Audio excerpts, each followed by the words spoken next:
본인들 사이하고 캠프 사이에서는 겉으로는 아주 조용한 척하는데 정중동 싸움이 세게 붙을 것이다. 그건 경쟁 관계인데 그럼 아니 그건 근데 뭐냐면 당연히지. 이거를 진흙탕 싸움으로 갈 것 같은 조짐이 보이는 거예요. 진흙탕까지 간다고요? 그러면 지금 이제 글쎄. 그냥 흙탕물 좀 튀기는 정도겠지.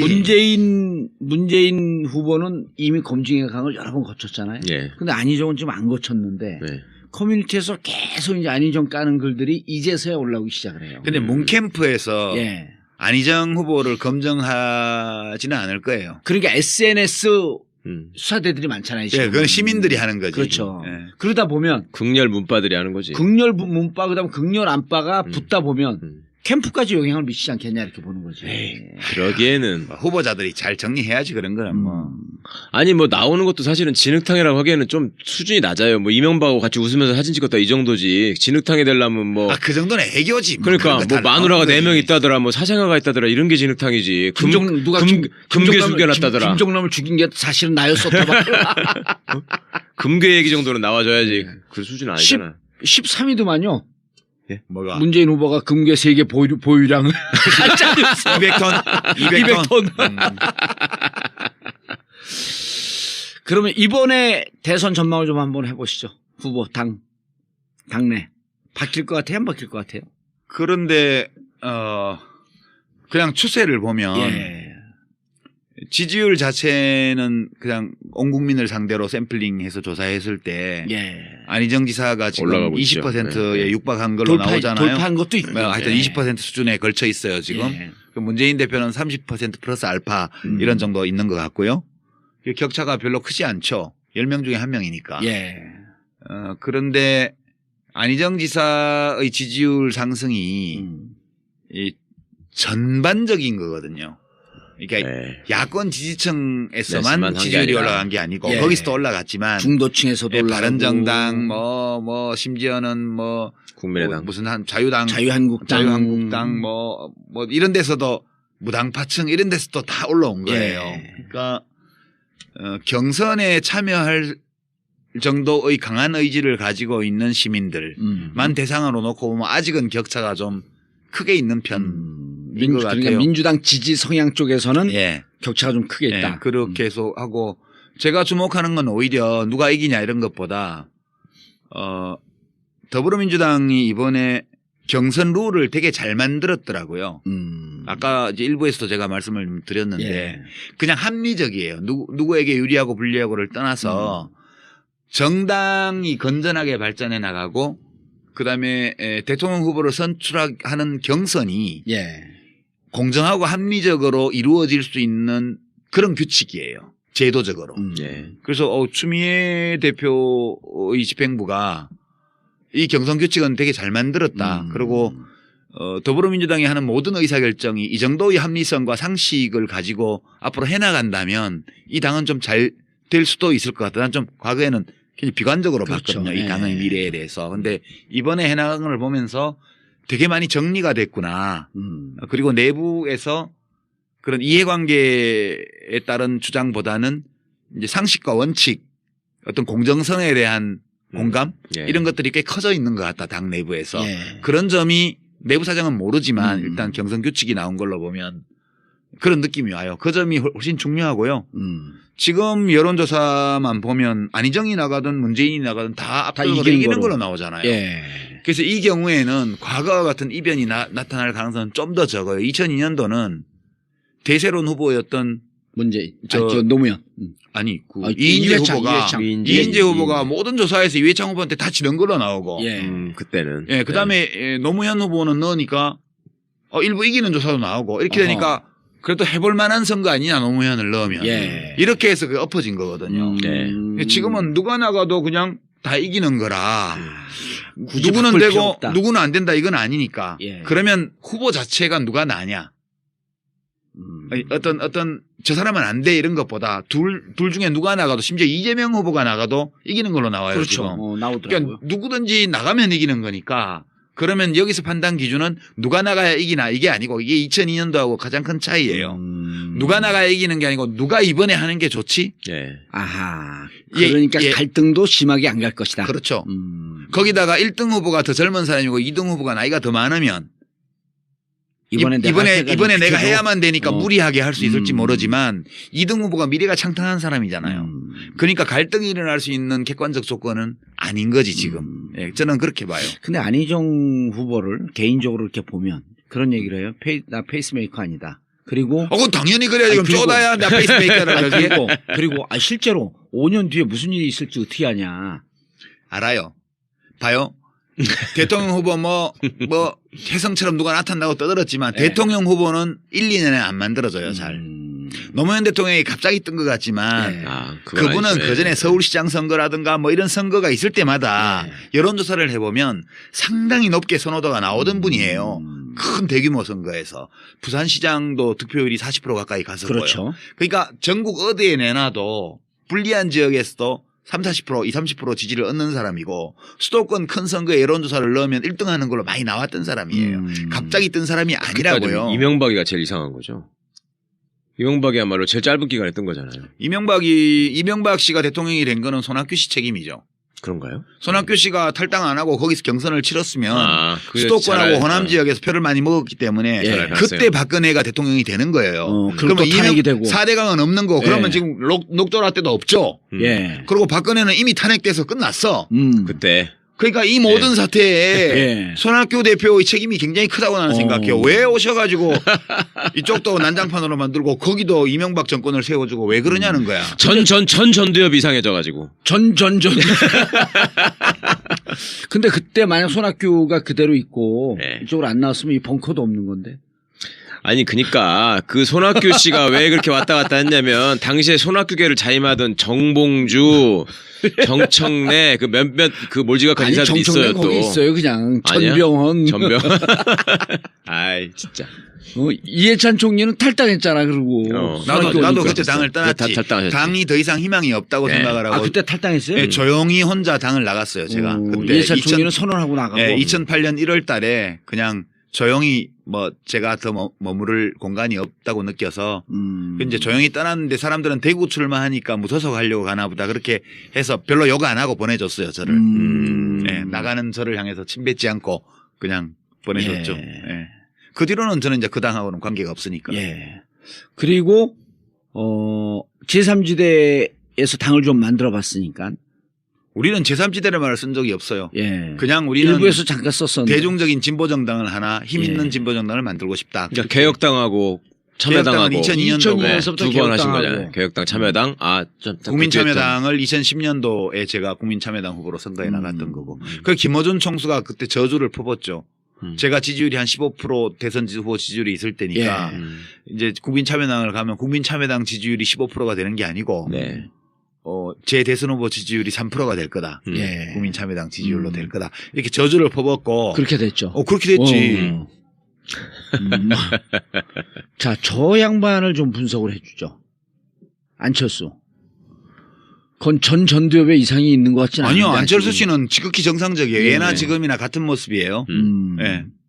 맞아요. 같은 예. 모습이에요. 근데 이제 정치에 들어와서 친구를 조금 잘못 사귀어가지고 예. 약간 무리 든 거는 있는 것 같아. 어느 친구를 잘못 사귄 것 같아요? 박아무개라고 있어. 야, 좀 친구라기보단 조금 이제 나이가 좀. 뭐 정치권에서는 다 친구지 뭐. 예. 전에 김아무개 사귈 때부터 약간 이상해졌죠. 그때도 그렇지. 이상했지. 예, 예. 예. 그러니까 그때부터 삐딱선이. 그러니까 친구를 잘못 사귀었어요. 내가 친구 잘못 사귀어서 감옥 갔잖아. 예. 대학 다닐 때. 그 친구 누구예요, 근데? 지금 뭐 근데 하세요? 아니 그쪽에서는 여길 잘못 싸면서 감옥 갔다 아니, 그래. 근데 나는 그 친구들이 참 훌륭한 친구였다고 예. 생각해요. 그래서 내가 똑바로 살 수 있었으니까. 근데 안철수 의원은 들어와서 사귄 친구들이 그 어떤 친구가 좋은 친구고 어떤 친구가 안 좋은 친구라는 거를 잘 몰랐어요. 예. 그러다 보니까 계속 그렇게 어울려서 정치를 잘 몰라서 그런 거 아니에요? 정치에 그렇죠. 대한 감이 좀 전체적으로 떨어지고. 보면 예. 전체적으로 보면 정치 업계라는 데가 이 예. 업계가 되게 쌀벌한 데거든요. 그 상당히 전문 직종 아니에요? 예, 아주 전문 직종이고 그리고 경쟁이 치열한 것이고 공정 거래 관행이 없어요. 예.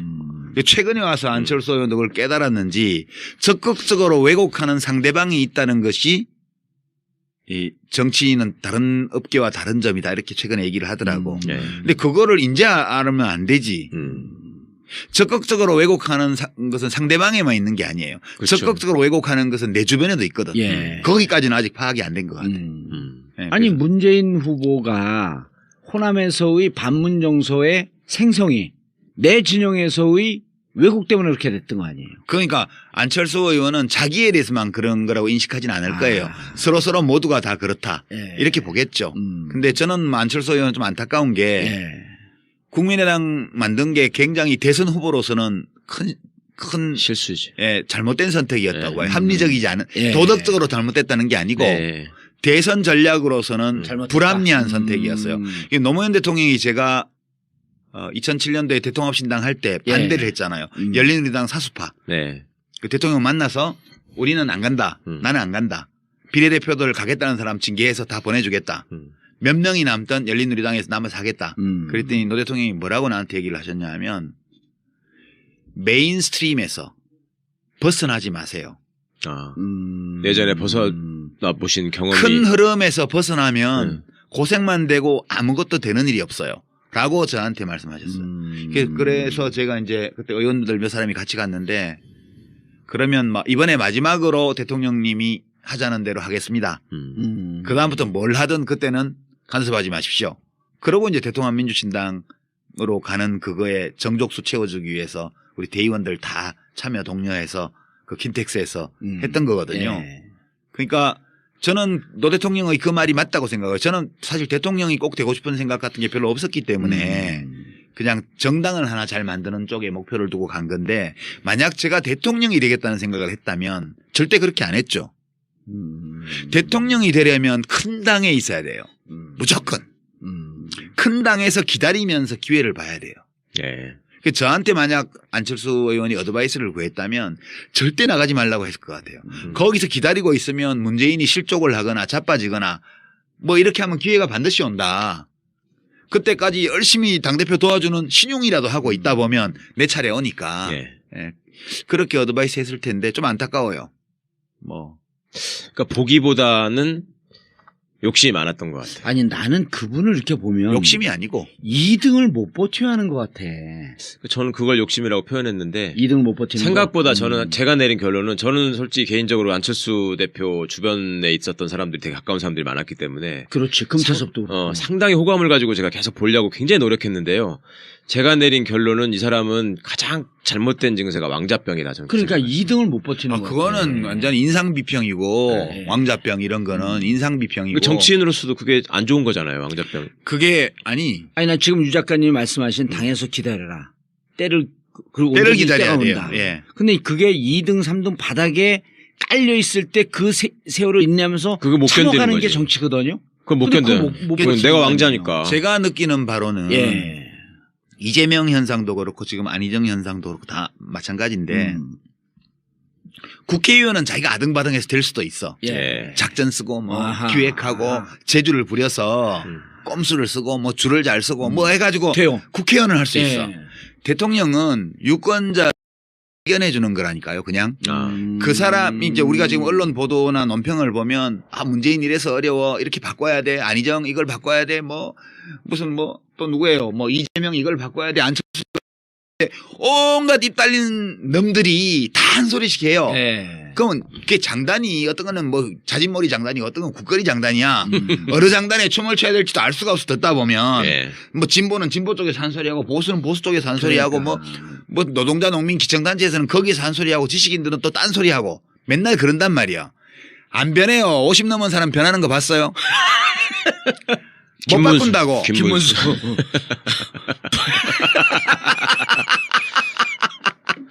손학규. 그거는 바뀌었다고 말하는 게 아니에요. 그냥 참 재밌어. 이런 거죠. 사람은 안 바뀌어요. 네. 그러니까 사람들은 자기 색깔을 내면서 자기 목소리로 자기 모양을 하고 거기서 활동을 해요. 근데 그 사람들 중에 대중이 어떤 사람을 주목하게 되는 거거든. 대선 때는. 네. 그 사람을 발견하는 거예요. 예. 샌더스가 수십 년간 정치를 했지만 한 번도 눈길을 안 주다가 네. 이번 대통령 선거에서 갑자기 눈길을 줬잖아요. 미국 예. 시민들도. 그런 예. 것처럼 어느 날 갑자기 주목을 받는 거예요. 그때 준비되어 있던 사람. 네. 뭐 성경 얘기를 빌자면 잠을 자지 않고 등잔에 기름을 채우고 기다리고 있었던 신부는 스카웃 되는 거고 예. 잠을 자버리면 못 데려가는 거야 신랑이 와도. 그런 것처럼 준비하고 발견되기를 기다리고 있던 사람은 대중이 발견하면 딱 스카웃이 돼요. 그래서 대통령으로 가는 거거든. 근데 이제 안철수 의원은 그 생각을 이제 판단착오를 한 거라고 봐요. 저는 더불어민주당 안에서 계속 기다리면서 이걸 했더라면 그러면 대중들이 안철수를 다시 재발견해 줬을 수도 있거든요. 근데 저렇게 메인스트림에서 벗어나서 호남의 지역구를 둔 국회의원에게 이용당한 거거든요. 저게. 그렇죠. 그러니까 그 호남에 이번에 국회의원 배치도 한 분들은 만세 불렀지 안철수 덕에. 예. 그렇지만 안철수 씨는 안철수 씨도 국회의원도 당선이 되고 지역에서 또 30몇 명 되는 정당의 을 만들어낸 공적이 있지만 예. 대선 후보로서는 치명적인 결함을 안게 된 거예요. 소수정파의 후보라는 거. 그래서 그거는 굉장히 하여튼 도덕적으로 잘못된 선택은 아니지만 예. 그건 전혀 도덕의 잣대를 제일 문제가 아니고 전략적으로 볼 때 합리적이지 않은 선택을 한 걸로 저는 봐요. 대선 후보의 꿈을 갖고 있었다면 예. 그냥 정치 혁신의 꿈이 있었다면 난 이해해 줄 수 있다고 봐요. 그러니까 나는 뭐 양당 구도를 허무는 것 자체를 가치 있게 생각하고 그걸 목표로 한다 그러면 그건 합리적인 건데 이게 목표를 뭘로 두냐에 따라서 똑같은 행위가 목적 합리성을 가진 행위이기도 하고 아닐 수도 있고 그런 거거든요. 근데 대통령이 되고야 말겠다는 의지를 가진 사람으로서 그 전략으로 그 길을 택했다면 그것은 합리적이지 않은 선택을 봐야죠. 그게 지금 안철수 의원이 겪고 있는 어려움의 원천이라고 봐요. 저는. 원인은 친구 잘못 만나서. 뭐 다 본인이 선택한 거지만 그래도 본인의 선택에 별로 좋지 않은 친구들이 영향을 많이 미쳤다. 저는 그렇게 보는 거죠. 대선은 끝까지 레이스를 걸겠죠. 그렇죠. 누구하고 단일화한다거나. 그거는 뭐 최소한의 자존심이고 내가 본선에 가면 국민들이 나를 발견해 줄 것이다라는 믿음이 있기 때문에 그런 믿음이 있다면 가보는 것도 좋죠. 문재인 후보한테는 유독 자신감이 있어요. 또 문재인 후보와 1대1로 하면 난 무조건 이긴다. 아니, 그건 뭔 놈의 자신감이 그 전에 당내 경선에서 이길 수 있을까? 그거는 뭐 손학규 이길 수 있는 거로 나오던데. 아니 그거는 안희정 후보가 모르죠. 뭐 페이스메이커 웃기는 소리 하지 마라. 차차기는 없다. 차차기 아니다. 이거하고 똑같은 얘기지. 정치인들은 자기의 목표를 그대로 날 것대로 말하지 않아요. 네, 그러니까 뭐 그거는 이해를 해줘야지 우리가. 어떡하겠어요? 레이스는 끝까지 할 것이다. 네. 그리고 그게 뭐 과거 같이 무슨 야당들이 다 힘을 모아야 겨우 선거를 해볼 만하고 이런 것 같으면 이제 아래에서부터 단일화나 연합을 하라는 대중적 요구가 나올 텐데 지금은 안철수 후보가 접을 경우에 그 표가 반반씩 간다고요. 여론조사표를 보면. 보수 진보로. 그러니까 안철수 의원이 지지율이 1등이면 변수가 되는데 1등이 아니면 변수가 아니에요 지금. 그래서 지금 대중적인 요구도 없는 거거든. 무슨 문재인 안철수 단일화해라 이 요구 자체가 없어요. 어차피 더불어민주당에서 후보 되면 거기 1등이기 때문에 지금. 그리고 뭐 안철수 후보가 끝까지 뛰어도 괜찮지 뭐 그 사람 걸리고 뭐 그래도 뭐 괜찮겠네 이렇게 그러니까 여유 있게 사람들이 대중들이 봐주는 거니까 그런 과거와 같은 단일화를 하라는 도덕적 압력이 없어요 지금. 그런 판국에 안철수 의원이 후보가 되면 끝까지 안 뛸 이유가 없는 거죠. 고향 사람들 얘기를 좀 하셔야죠. 고향 사람들 뭐. 자유한국당 얘기도 좀 해야 되고 바른정당 얘기도 좀 해야 되고. 그 얘기할 만한 가치나 있는 당들인가? 그분들이 국가는 무엇인가 이 책은 사볼까? 절대 안 보지. 정북 좌빨이 쓴 책을 왜 봐? 그래도 책을 꿀팁을 주면 이게 유시민 작가의 책을 보면 우리가 또 집고를 좀 할 수 있지 않을까 이런 환상은 안 가질까? 에이. 그 사람들 책 잘 안 읽어요, 근데. 한때 공부를 무지하게 잘했던 사람들 아니에요, 다들. 그거는 시험 보는 거. 시험을 잘 보는 재주. 시험 보는 재주가 있는 거죠. 시험 보는 재주하고 지적인 거하고 같지 않아요. 시험 잘 보는 능력과 공부 잘하는 게 또 좀 다르고요. 근데 우리 사회에서 시험 잘 보면 공부 잘한다고. 그러니까 잘못 알고 판단하는 거죠. 그냥 난 왜 그렇게 시험을 못 봤냐고. 공부를 안 한 것도 있지만. 아니, 원래 지적이시기 때문에 그런 거고. 나경원하고 극단적으로 대비되잖아. 오늘 갤러리 백화점을 갔더니 어떤 아줌마가 정봉주 씨죠? 그러는 거여서 예 그랬더니 전 나경원 혜윤이하고 친구예요. 그러는 거예요. 그 뭔 말이에요? 나경원하고 정봉주하고 친한 줄 알고 그런 거예요? 나경원과 네. 혜윤이하고 자기가 서울대 동기래요. 이혜훈? 네. 예, 혜윤이라는 거 못 알아듣어. 나도 똑같이. 그래요? 그랬더니 이거 어쩌라고? 그래서 네. 지금 동문인 줄 알았던 거지. 지금 그렇지. 정봉주를. 방송 잘 보고 있어요. 그러더니 나더러 느닷없이 경원이한테 가서 좀 한마디 하세요. 반기문이 뭐야 반기문이. 그래서 내가 그래서 제가 웬 날벼락이야? 그래서 제가 근데 누구를 지지하시는데요? 그러니까 거기요. 그리고 저더러 정봉주를 지지해 정봉주를. 정말 번지수가 한참 이상하구만. 그런데 나경원 가서 그래서 나경원하고 말 끊은 지 오래됐어요 저는. 그 이상한 분들도 계시더라고. 근데 저도 동문인 줄 알더라고 진짜로. 예. 아니 얼굴 보면은 서울대 같이 생겼어요? 강남 사람처럼 생겼으니까. 그러니까 예. 내가 극단적으로 대비된다가 둘 다 뺀질뺀질하게 생겼는데 나경원은 시험 성적이나 이런 걸로 보면 지적일 것 같지만 알고 보면 전혀 지적이지 않고. 요즘 얘기하는 거 보니까 그렇더라고. 진짜 강통이거든. 예. 정봉주는 옛날에 몰랐어 17대 때. 몰랐어요 나는. 사람을 그렇게 못 알아봐. 워낙 친하게 지내고 거기 우리 유 장관님 어떻게 친할 수가 있어? 보세요 유 장관님 축구부죠. 축구부. 예. 축구부 다 망했어. 국회 축구부 다 망했어. 그래요? 내가 생각해보니까 예. 미드필더 정봉주 국회의원 아니지. 예. 왼쪽 날개 유시민 아니지. 국회의원 아니지. 예. 오른쪽 날개 한병도 국회의원 아니지. 최재성. 센터백 강성종 국회의원 아니지. 레프트백 이광철 국회의원 아니지. 라이트 풀백 강기정 국회의원 아니지. 예. 수비형 선병열. 미드필더 최재성 국회의원 아니지. 선병열. 골키퍼 누구야? 골키퍼? 수비형 미드필더 선병열 아니지. 예.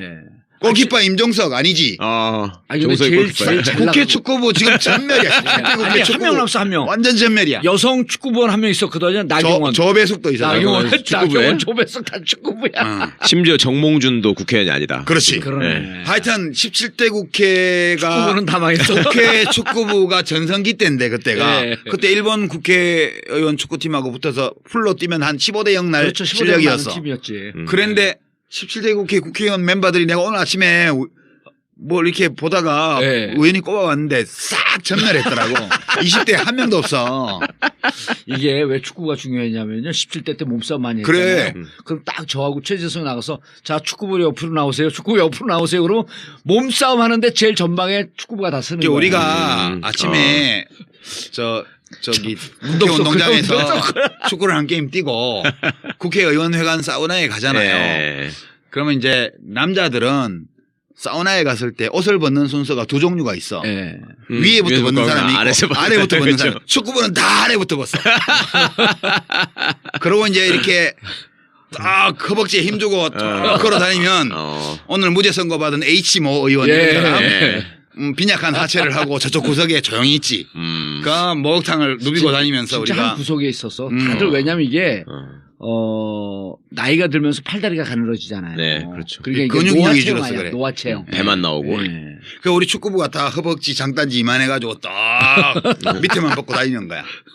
허벅지는 굳이 안 벗어도 다 표시 나는데.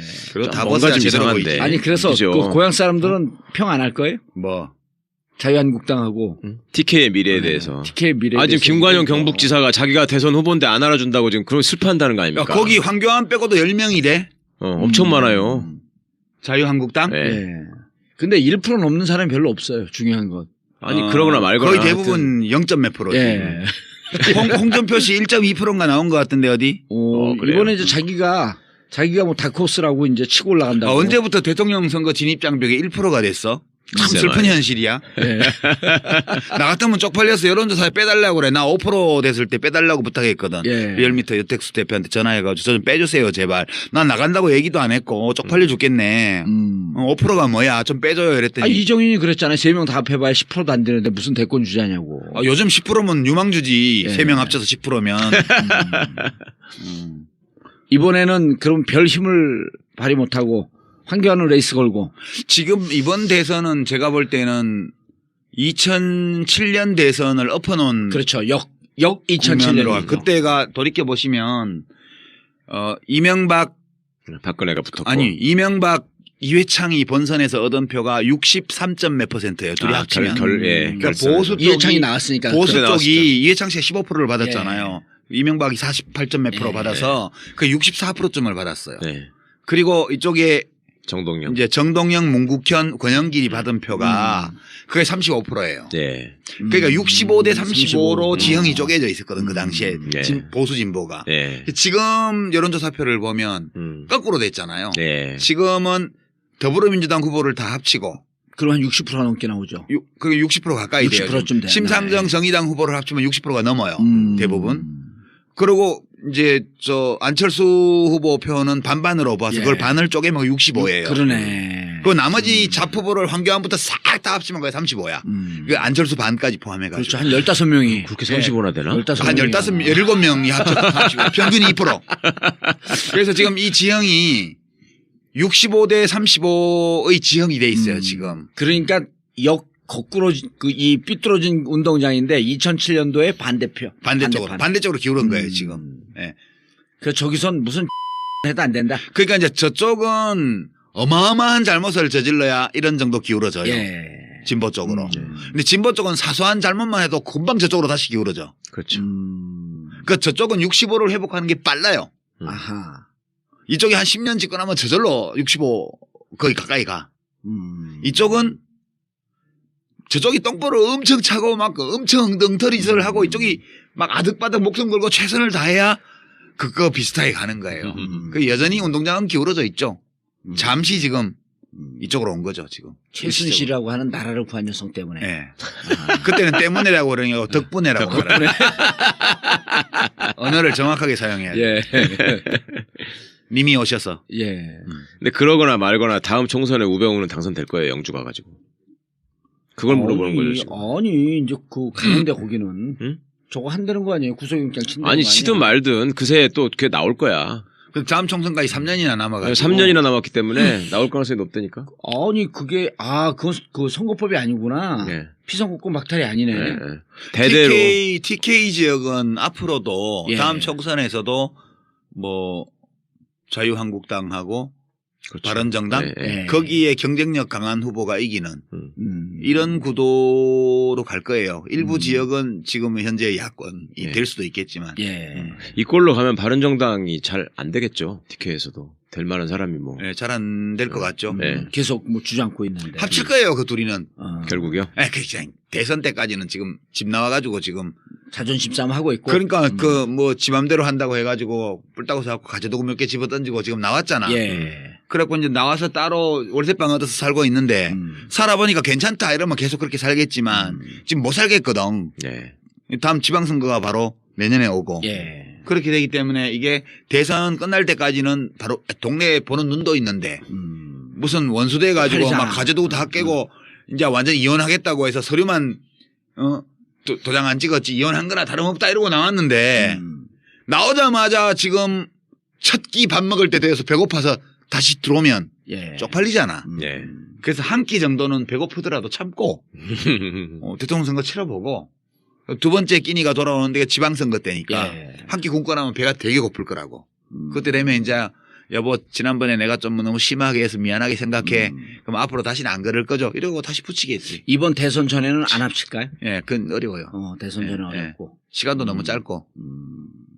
근데 유시민이 아니라 유승민. 이름이 비슷해갖고. 유승민 그분은 그러잖아요. 같이 하자고. 그러니까.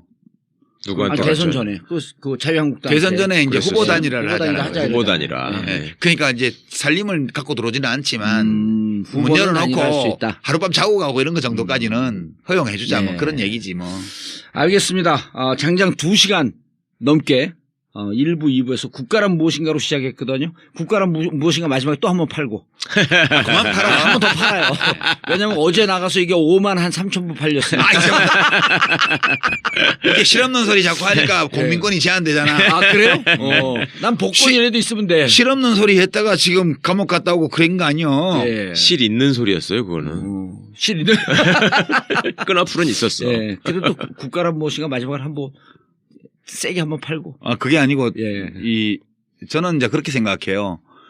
제일 우리 민주주의를 어렵게 만들고 위험하게 만드는 사고방식이 예.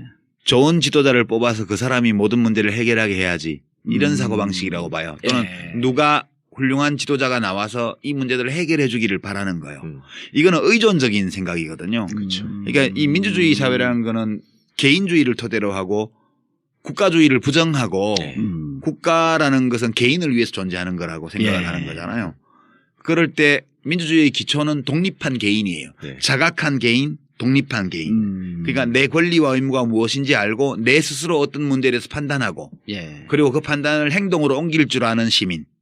그런 시민의 존재가 민주주의의 기초거든요. 근데 지도자를 잘 뽑아서 그 사람이 모든 문제를 다 해결해 줘야 돼. 이 사고방식은 이건 왕정시대의 사고방식이지 민주주의 사회의 시민이 가져야 될 사고방식이 아니에요.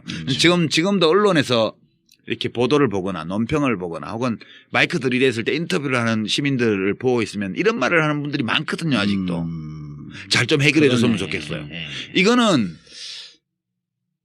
이거는 유아기의 발상이에요. 이건 왕조의 신민이에요. 왕정의 신민이 이렇게 생각하는 거예요. 임금님이 잘 해결해 주기를 바라는 거예요. 민주사회의 주권자라면 그렇게 생각하면 안 되는 거거든요. 그래서 저는 우리가 누가 훌륭한 지도자가 나와서 이런 문제들을 다 해결해 주기를 바라는 마음을 버려야 된다고 봐요. 그러니까 물론 대통령도 장관도 다 그 노력해야 되겠지만 내가 대한민국의 주권자로서 시민으로서 그런 문제들을 해결하기 위해서 내가 뭘 해야 될 것인지도 같이 생각하는 이런 인식의 변화가 충분히 이루어지지 않으면 우리의 민주주의는 또다시 다음에 또 위기를 맞이할 수도 있다고 봐요. 늘 그렇게 왔다 갔다 하는 거거든요. 그러니까 지금 촛불을 들고 거리로 나가는 시민들이 제대로 잘하고 계시는 거네요.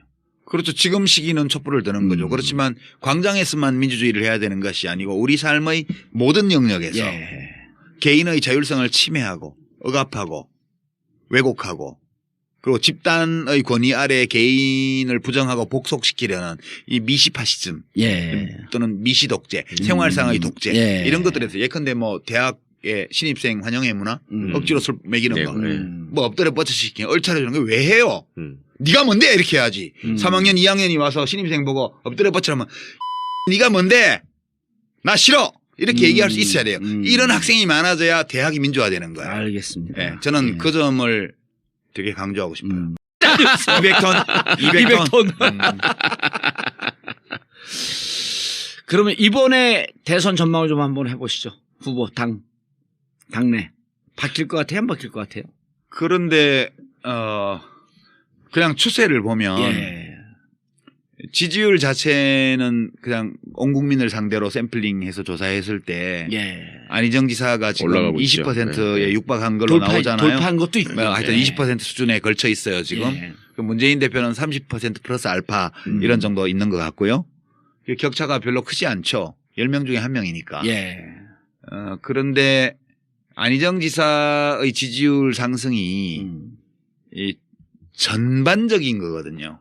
그러니까 야권 지지층에서만 지지율이 올라간 게 아니고 거기서도 올라갔지만 중도층에서도 올라가고 바른정당 뭐 심지어는 뭐 국민의당 무슨 자유한국당 뭐 이런 데서도 무당파층 이런 데서도 다 올라온 거예요.